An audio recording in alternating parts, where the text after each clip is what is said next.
I dropped out of college 3 times, and now I'm currently finishing a master's degree. When people hear a story like that, there's a lot of assumptions that can come with it. People might assume I was initially not capable, they might assume I just needed to try harder, and then they might assume that there was one moment where everything changed. But my path was a lot more complicated than that.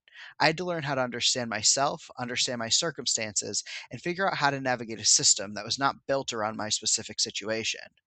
My path through education was not traditional. I didn't graduate high school, go straight to college, and finish a degree in 4 years. I dropped out 3 times. That is the part of the story that people notice first. But there's a lot that happened in between those moments. When I was younger, I actually looked like someone who was on a pretty traditional path. I did well in school, I played sports, I was used to having goals, structure, and expectations. I knew how to succeed when there was a system around me, but I didn't understand myself yet. Looking back, I can see that I was struggling with depression even during times when things looked successful from the outside. I could be doing well and still not be okay. I could be meeting expectations and still be burnt out. Eventually, that caught up with me. Halfway through high school, my life changed pretty quickly.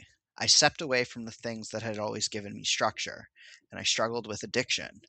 That affected every part of my life, including my ability to stay on the path I had originally imagined for myself. Dropping out 3 times was not a random pattern of failure. It was a part of trying to navigate a period of my life where I was dealing with circumstances that made continuing on the traditional path extremely difficult. I was trying to figure out who I was and what I actually wanted. And when I got to go to college, I was trying to navigate a system that expected me to already know those things, but I didn't. I did not know how I learned best. I did not know what environments helped me succeed. I did not know what trade offs I needed to make. I just knew the traditional path was not working. One of the first moments that changed how I thought about education happened in my very first college class.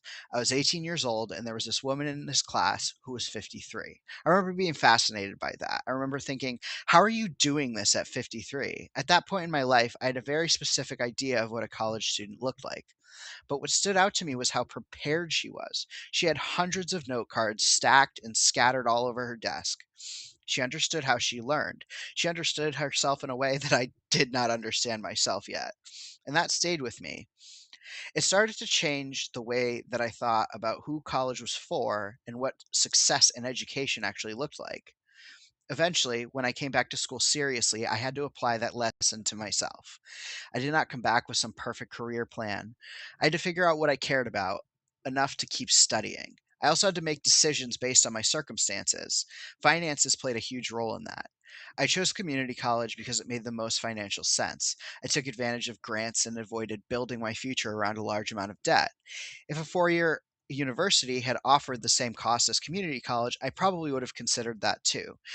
The important thing was finding a path that fit my situation. Completing my education in stages also ended up being important. I got an associate degree, a bachelor's degree, and now I'm working on a master's degree. Each step gave me something I could work towards. Instead of looking at it as one massive goal, I could focus on the next step. That helped me keep moving things forward. The same process happened with what I studied. I started in criminal justice because I had always been fascinated by the law.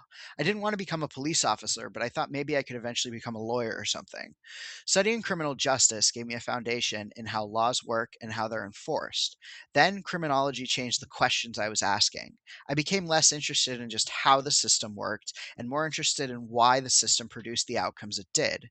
I became interested in bias and circumstances and how people interact with larger systems. Eventually, for my master's, I started studying policy planning and management because I wanted to learn how those systems could actually be researched and improved. Looking back, the progression makes sense. But I did not have it perfectly planned out from the beginning. I followed the questions that interested me.